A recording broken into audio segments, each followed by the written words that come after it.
Hi guys, my name is Milap Gupta and you are watching me on my YouTube channel English with Milap. दोस्तों, आज की इस video में हम इंग्लिश को बिल्कुल शुरुआत से यानी कि बिल्कुल बेसिक से सीखेंगे। सबसे पहले यहाँ पर देख सकते हैं आप स्क्रीन पे मैंने लिखा है कि आओ इंग्लिश सीखें, बिल्कुल जीरो से शुरुआत करेंगे आज हम। ये हमारा डे 1 है, पहला दिन है। मैं आपको बताना चाहता हूँ कि इंग्लिश की शुरुआत बिल्कुल यहीं से अगर आप करते हैं तो यहाँ से आपका बेस बनता है और कभी भी इंग्लिश को सीखने में आपको प्रॉब्लम नहीं हो सकती। तो ये इंग्लिश का एक फर्स्ट स्टेप है जो आज मैं आप लोगों को सिखाऊंगा।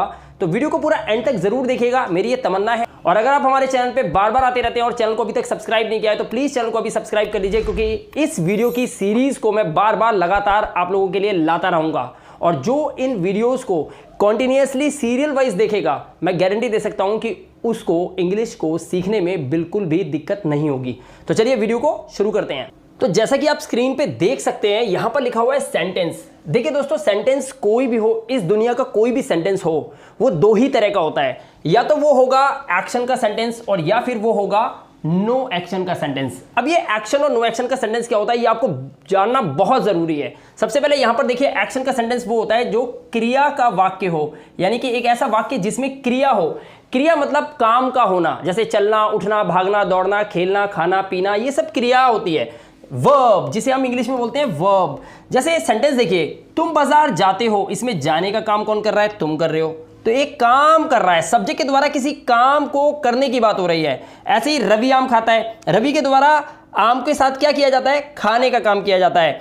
चलना, उठना, पढ़ना, देखना, सोना, भागना, ये सभी क्या हैं? ये सभी हैं वर्ब्स, जिनको हम हिंदी में बोलते हैं क्रियाएं। तो किसी सेंटेंस के अंदर अगर कोई क्रिया आपको मिलती है तो आप समझ सकते हैं कि वो सेंटेंस एक्शन का सेंटेंस है। बट हमारा जो बेस है, इंग्लिश को बिल्कुल जीरो से शुरुआत जब हम करते हैं तो हमें ऐसे सेंटेंसेस को नहीं सीखना चाहिए जो एक्शन होते हैं। हमें इंग्लिश को सीखने के लिए स्टार्टिंग यहां से नहीं, यहां से करनी चाहिए। और बहुत सारे स्टूडेंट्स मैंने देखे हैं जो शुरुआत यहां से करते हैं। आप बाजार से किताबें लाते हैं और टेंसेस को सीखना शुरू कर देते हैं। बेस यहां से नहीं, बेस तो यहां से बनेगा। और यही है मेरा आज का आधार टॉपिक बेसिक, जो कि आज मैं आपको सिखाने वाला हूं। नो एक्शन सेंटेंसेस पे जरा गौर करिए। ये ऐसे सेंटेंसेस होते हैं जिसमें क्रिया नहीं होती, यानी कि बिना क्रिया का वाक्य, वो होता है नो एक्शन सेंटेंस।